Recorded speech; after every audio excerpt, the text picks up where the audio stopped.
বিসমিল্লাহির রহমানির রহিম। আসসালামু আলাইকুম। এনএসটিভি আজ 16 নভেম্বর 2024 উপস্থিত আছে এনএসটিভির নিয়মিত উপস্থাপক এবং সিনিয়র সাংবাদিক মুস্তাফিজুর রহমান গোলদার। শুরুতেই ডেইলি ভিউজ। আসসালামু আলাইকুম। বিসমিল্লাহির রহমানির রহিম। www.dailynewsster.com daily views. আমাদের আজকের আলোচনার বিষয়, এখানে দৈনিক ইত্তেফাক থেকে আমরা আলোচনা করব এবং নিয়মিত আমাদের দোয়া পাঠ আছেন আমাদের এখানে দৈনিক দি ডেইলি নিউজ স্টারের সম্পাদক জনাব শাহজাহান আলী গোলদার। আসসালামু আলাইকুম। এবং আমরা আমাদের আজকের সময় খুবই সংক্ষিপ্ত, তারপরেও আমরা কিছু আলোচনা করব এখানে। তো আমি হেডিং, দৈনিক ইত্তেফাকের হেডিং আমি পড়ছি, সরকারের অগ্রাধিকার সংস্কার, অর্থনীতি ও আইন শৃঙ্খলায় দলগুলোর তাগিদ নির্বাচনে। এটা হলো প্রধান উপদেষ্টা ডক্টর ইউনূসের, যে উনি এই কথা বলছেন। এখানে এটার উপরে কোনো কথা বলারই নাই, যেহেতু আমাদের সংবিধান নির্ধারিত যে কোনো রকমের অন্তর্বর্তী হোক, তত্ত্বাবধায়ক হোক বা একটা গভর্নমেন্ট চলে যাওয়ার পরে পরবর্তী সরকার হোক, সময়টা কিন্তু 6 মাস বা 180 দিন। এখানে সংস্কার বা যা কিছুই করার প্রয়োজন সেটা শাহাবুদ্দিন সরকারের মতো 180 দিনের মধ্যেই করতে হবে। আর তা না হলে এখন যে রাজনৈতিক দলগুলো বলছেন আমরা যদি ক্ষমতায় আসি এই সরকারের সবকিছুই মেনে নিব, ওই সেই যে সরকার পদত্যাগ করে পালিয়েছেন শেখ হাসিনা, এই রকমটা না হয়ে যায় দেরি করলে আর কি। শেখ হাসিনা বলেছিল সবকিছুই মানবো, পরে কিছুই মানে নাই। এখানটায় আমি আপনার এই যে ভার্চুয়াল এডিটর হাফেজ মাওলানা শাহজালাল গোলদার আমাকে একটা দায়িত্ব দিয়েছেন, এই অনুষ্ঠানগুলো আমাদের যারা বিজ্ঞাপন দিয়ে সহযোগিতা করে থাকে তার ভিতরে গোলদার বাড়ি জামে মসজিদ, যেটার উপরে আজও আমরা প্রোগ্রাম করব। ওই যে ছেলেটা গতকাল শহীদ হয়েছে 5 আগস্ট আহত হওয়ার পরে, এই যে 15 নভেম্বর 2024 ঢাকাস্থ মিলিটারিদের হাসপাতালে শহীদ হয়েছে। আব্দুল্লাহর বাড়িটা ওই আমার যে সিটি, গোলদার সিটি, এই গোলদার সিটিরই 9 নম্বর ওয়ার্ডে আব্দুল্লাহর বাড়ি। এখান থেকে উপস্থাপনা করছি। তার পরিবারকে আল্লাহ তাআলা শোক সহ্য করার মতো তৌফিক দিন, এবং এই যে আব্দুল্লাহর পরিবারকে যাতে করে আর কি এই বৈষম্য বিরোধী ছাত্র আন্দোলনের অন্তর্বর্তীকালীন সরকার প্রত্যেক শহীদকে যাতে করে 1 কোটি টাকা এবং আহতদেরকে 50 লক্ষ করে টাকা দেয়, অর্থাৎ অর্ধ কোটি। এনএসটিভির টেবিল থেকে আমি নিয়মিত এইটা এই অনুষ্ঠানটা করেই চলেছি আর কি। আব্দুল্লাহর উপরে যে ইস্তেগফার দুয়ার অনুষ্ঠান, এটাই আগে করে নিই নাকি বলেন? জি জি জি। আস্তাগফিরুল্লাহ রাব্বিহিম মিন কুল্লি যামবি ওয়া আতুবু ইলাইহি ওয়া লা হাওলা ওয়া লা কুওয়াতা ইল্লা বিল্লাহিল আলিয়্যিল আযীম। রব্বুল আলামিন পাক পরওয়ারদিগার, আব্দুল্লাহ এই ছেলেটি আমার গ্রামের, আমার আত্মীয় হয়। আমার বা আব্দুল্লাহর বাড়িটা সীমান্ত শহর বেনাপোল সিটির ওই যে বড় আসরা গ্রামে, ঢাকাস্থ সারওয়ার্দী কলেজে রাষ্ট্রবিজ্ঞানের অনার্স 3য় বর্ষের ছাত্র ছিল। 5 তারিখ যেদিন আব্দুল্লাহ আহত হয়, ওই যে প্রসেশন চলাকালীন রাসাবাজারের মুখে, অর্থাৎ এখন যেটা বংশাল থানা পুরান ঢাকার, এই থানার সামনেই আর কি তার কপালের ঠিক এই বরাবর গুলিটা হয়। রক্তক্ষরণেই আর কি তার মৃত্যুটা হয়। 5 আগস্ট থেকে 15 নভেম্বর পর্যন্ত মৃত্যুর সাথে পাঞ্জা লড়ে। আমাদের সাংবাদিকরা এবং আমি ব্যক্তিগতভাবে খোঁজ নিয়ে যেটা জেনেছি, এইটার ওপরেই আর কি ওই গুলিবিদ্ধ হয়ে রক্তক্ষরণের রোগীদের বাঁচিয়ে রাখতে গেলেই প্রথম ঘন্টায় খরচ হয় 1.5 কোটি টাকার মতো।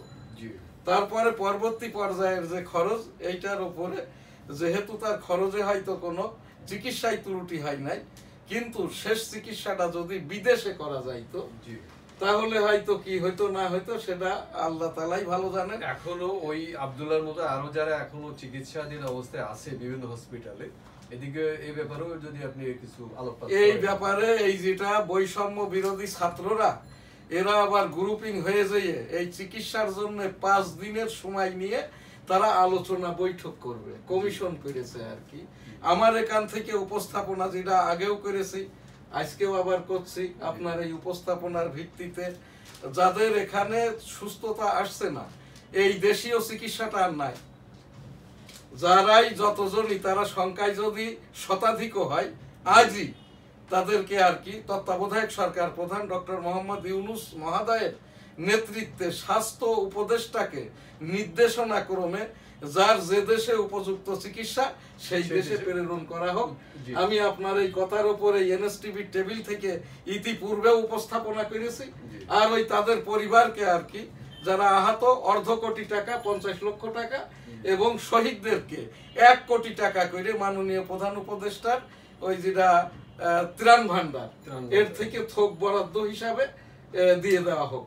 এটা কিন্তু আমি খুব জোরালো ভাবে এই উপস্থাপনাটা করে যাচ্ছি। আপনি একজন সিনিয়র সাংবাদিক, এই বিষয়টাই আপনার মত কি? আপনার ছেলে মেয়ে, আমার ছেলে মেয়ে, আমার নাতি নাতনি, আমি নিজে এই বৈষম্য বিরোধী শেখ হাসিনা সরকারের বিরুদ্ধে আন্দোলনটা করেছি, আমার 10টা প্রোগ্রাম আছে।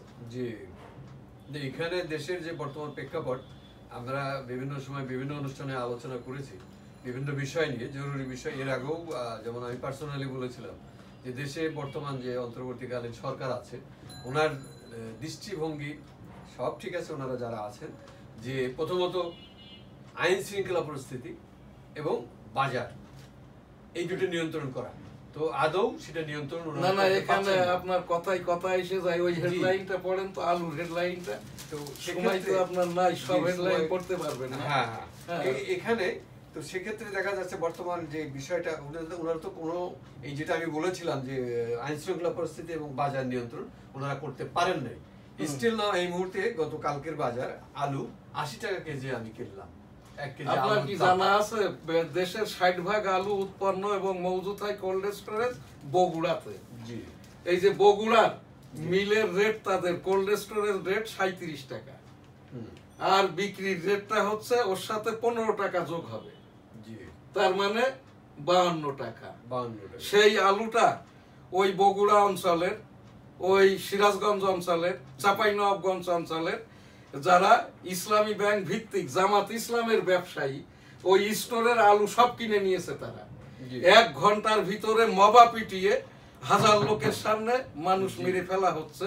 আর এই জায়গাটায় আলুর বাজার নিয়ন্ত্রণ তখনই সম্ভব হবে, এখন যিনি বাণিজ্য উপদেষ্টা আছেন উনি যদি একটি ওই যে কোল্ড স্টোরেজ গুলোর স্টোরিং রেট দেখে, রেটিং দেখে, প্রফিট অ্যাড করে যদি একটা প্রজ্ঞাপন জারি করে, আর যাদের ট্রেড লাইসেন্স নাই তারা কেউ আলু যেমন কোল্ড স্টোরেজে নিতে পারবে না, আর যাদের আলুর আড়ত বা কাঁচা বাজারে আলুর দোকানদার বা মুদি দোকানদার ট্রেড লাইসেন্স যার নাই সে বিক্রি করতে পারবে না। আমরা যারা এখানে কিনে খাই আমাদেরও কিন্তু কিছু দায়িত্ব আছে। অবশ্যই আমাদেরও কিন্তু প্রথম ট্রেড লাইসেন্স চেক করতে হবে, টিসিবি রেটটা দেখতে হবে সকল পণ্যের ক্ষেত্রে, চাল ডাল আলু পেঁয়াজ গোশ ইত্যাদি সহ আর কি। তো এই জায়গাটাই আরেকটি যে বিষয়, আরেকটি খবর বলেন ওই যে সাংবাদিকদের উপরে বা ওই যে তথ্য আইনের উপরে, আইসিটি আইন, সাইবার নিরাপত্তা নিশ্চিত করতে নতুন নীতিমালা তৈরি করা হচ্ছে। নাহিদ ইসলাম, সাইবার নীতিমালার কোনো প্রয়োজনটাই নাই। এই যে আইসিটি অ্যাক্ট 2018, যেটা 57 ধারা সহ কতিপয় ধারা বা আইসিটি অ্যাক্টটি মনে হয় ইতিমধ্যে বাতিল করা হয়েছে। এর আগে দিয়ে 1973 সালের ছাপাখানা প্রকাশনা আইন, ওই ছাপাখানা প্রকাশনা আইনের ভিতরেই তথ্য মন্ত্রণালয়ের সকল বিধি উপবিধি এবং আইনগুলো আছে। এর উপরে নতুন করে কোনো আইন করা হলে সেইটা হবে আর কি রাষ্ট্রপতির, যেহেতু আমাদের যেটা এখানটায় আপনার চলচ্চিত্র প্রকাশনা অধিদপ্তর যার উপরে চলে আর কি, রাষ্ট্রপতির যেটা আপনার এসআরও, আমাদের যেটা এখানকার সাংবাদিকতা প্রকাশনা আইন 1973 সালের ছাপাখানা প্রকাশনা আইন, ওই আইনের ভিতরেই আর কি ওই বিধি উপবিধি যা কিছু করার ওখানটায় কারেকশন করলে, অ্যামেন্ডেড করলেই হয়ে যাবে, নতুন করে আর কিছু করার দরকার নাই।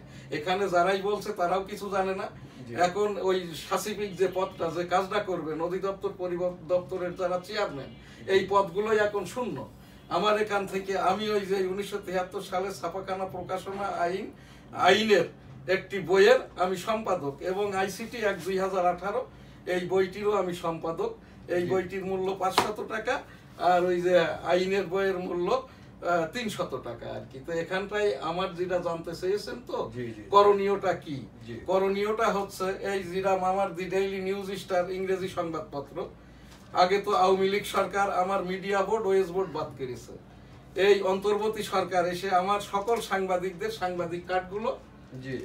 বন্ধ করেছে। সেই সাথে আমারও সম্পাদকের যেটা অ্যাক্রিডিটেশন কার্ড, এটার মন্ত্রণালয়ে আমার কোনো কাজ নাই। এটা হচ্ছে আমি অ্যাক্রিডিটেড অর্থাৎ সম্পাদক হয়েছি, অর্জন করেছি। জি। তাই আমার একটা রাষ্ট্রীয় বা মন্ত্রণালয় ভিত্তিক স্বীকৃতি বা মর্যাদা, সেইটা সাংবাদিকদের ভিতরে ঢুকায় দিয়ে বাদ করা হয়েছে। শুধু আমার নয়, এই রকম 250 জন সাংবাদিকের অ্যাক্রিডিটেশন কার্ড যিনি বাদ করেছেন, এই বাদ করার কোনো অধিকার বা দেওয়ার অধিকার ওই অফিসারের নাই। উনি একজন প্রশাসনিক কর্মকর্তা। তো এই জায়গাটায় উপস্থাপনা ইতিমধ্যে শুনেছি, আলোচনা হচ্ছে আর কি, যাচাই বাছাই আনতে যারা এই যে বৈষম্য বিরোধী আন্দোলনের বিরুদ্ধে নয়, তাদের কার্ডগুলো ফেরত দিবে। আমি আমার এই সাংবাদিকতায় আমি কোনো এই যে রাজনীতিটা করি না। আমার এই আইনের ওপরে লেখা বই আছে। এই যে বৈষম্য বিরোধী ছাত্র আন্দোলন যারা করছে, এদেরও জন্মের আগে আমার বই পাবলিশ হয়েছে, অর্থাৎ 1999 সালে। তাহলে কত বছর হয়? 26-27 বছর। তো এই 26-27 বছরের কোন এই উপদেশটাও এর মধ্যে নাই। এখান থেকে আমি আবারও সবিনয়ে এখানে উপস্থাপন করছি, এই যে যাতে করে আমার কার্ড বাদ করা হয়েছে, আমার যদি অন্যায় অপরাধ থাকে, অপরাধটার পরিমাণ কি, তার সাজা শাস্তি কি, আদৌ সাংবাদিকতা করতে আর পারবো কিনা, এইটা যাতে করে তথ্য সম্প্রচার মন্ত্রণালয়ের পিআইডির যিনি প্রধান অফিসার এবং এই যে তথ্য সম্প্রচার মন্ত্রণালয়ের অধীন চলচ্চিত্র প্রকাশনা অধিদপ্তরের মহাপরিচালক যাতে করে এটা নিশ্চিত করেন, উপস্থাপন করছি মাত্র। এখানে আপনার আর কি আছে মূল্যবান? এখানে হেডলাইন এখানে আছে আইন উপদেষ্টা আসিফ নজরুল উনি বলছেন, খুনের চেয়ে খারাপ অপরাধ হচ্ছে গুম। এটা আপনি বলেন আর কি। একটা লোক ওই যেরকম একটা গল্প শোনেন আর কি, রোড অ্যাক্সিডেন্টে মারা গেছে।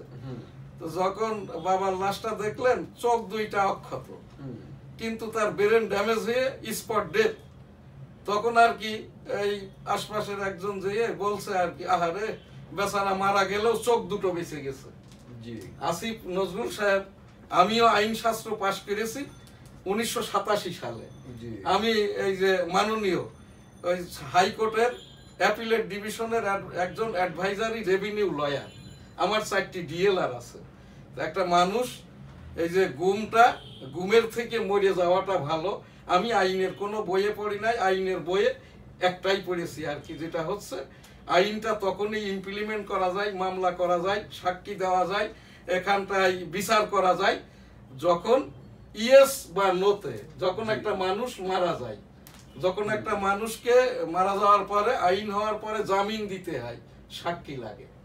এই রকম সম্ভাবনার কথাই এই যে গুমের থেকে খুন ভালো বা ইত্যাদি আর কি, এই কথাটা আমার আইনের বইয়ে কোথাও পড়ি নাই। এইটা হচ্ছে আমরা যারা বৃদ্ধ মানুষ না, এর বৃদ্ধ মানুষও কিন্তু এই যে বঙ্গবন্ধুকে সাপোর্ট করে, আওয়ামী লীগকে সাপোর্ট করে, ভোট দিতে যায় বা না দিলেও আর কি এইটা অন্তত বলে আর কি, যে দেখো প্রত্যেক সরকারের আমল কম্পারিজন করো, কোন সরকারের আমলে কি কি হয়েছে, ওই দিকে আমরা নাই গেলাম। এই বিষয়টার উপরে আপনার যদি কিছু বলার থাকে আপনি বলেন। এই রকম খবরের যেটা আইনগত ভিত্তি নাই, সেই কথাটা যে বলে আমাদের মতো বৃদ্ধ মানুষকে ভয় দেখানো। উনি একজন আইনজ্ঞ, উনি একজন আইনের শিক্ষক। তো উনি যেটা হলো খুনের চেয়ে খারাপ অপরাধ হচ্ছে গুম, তার মানে খুন এটা নরমাল ইস্যু ওনার কাছে, এটা কোনো বিষয় না, ছোটখাটো অপরাধ। এই যে মবা পিটুনিতে যারা মবা ভাইলেন্সে মরছে, এটাও তো কোনো ব্যাপার না, কোনো ইস্যুই না ওনার কাছে, ওনার দৃষ্টিতে এইটা। আর এই যে আলুর দাম 80 টাকা, এইটাও কোনো বিষয় না। এইটা বাজারে গেলে দ্রব্যমূল্য আছে অ্যাভেলেবেল, দাম কমছে না। এরপরে আপনারা আজিমপুরে মালামালের সঙ্গে দুধের শিশুকে নিয়ে গেছে ডাকাতরা। মূলত এই দেখেন এই যে আইনের, তাহলে এই যে আসিফ নজরুল সাহেবের কথাই আর কি, যে খুনের থেকে যেহেতু গুম ভালো, ওটা তো গুমের থেকেও মারাত্মক, ওটা তো ডাকাতি করে নিয়ে গেছে। এইটার উপরে কি করছেন উনি, ওনার পুলিশ বাহিনী, উনি নিজে, ওনার কথাবার্তাটা কি? ওই বাচ্চাটাকে আইন যেহেতু উপদেষ্টা হয়েছেন আর কি, এই বাচ্চাটাকে এই বাচ্চারাই হচ্ছে এই দেশের ফিউচার, ভবিষ্যৎ। আপনি আমি যারা 60 ঊর্ধ্ব, আমাদের দফা রফা, আমাদের কথায়ও কাজ হবে না, আমাদের ওইরকম সময়ও নাই। এখান থেকে আর একটু বেশি বললে হয়তো আর ভোকাল থাকবে না। এখানটায় এখন আপনার সময় আর নাই। ভার্চুয়াল এডিটর অনলাইনে স্টুডিওর বাইরেতে অনুষ্ঠান পরিচালনা করছেন। আজকে আমাদের এই যে রাষ্ট্রসংঘ নিবন্ধিত www.dailynewsstar.com 16 নভেম্বর 2024 আজ আমাদের এই যেটা অনলাইনে প্রোগ্রাম আমরা করলাম ডেইলি ভিউজ 972। আমাদের এখানটার এখনকার যে অনুষ্ঠানটা আমি আব্দুল্লাহর অনুষ্ঠান করে ফেলেছি, হজ উমরা লাব্বাইক আল্লাহুম্মা লাব্বাইক লাব্বাইক লা শারিকা লাক লাব্বাইক ইন্নাল হামদা ওয়ান নিয়ামাত লাকাল মুলক লা শারিকা লাক। এবারের হজ প্যাকেজ 4.79 লাখ। বিশ্বের সকল মানুষকে একবার করে হজ উমরা করার তৌফিক দান করুন, আমিন।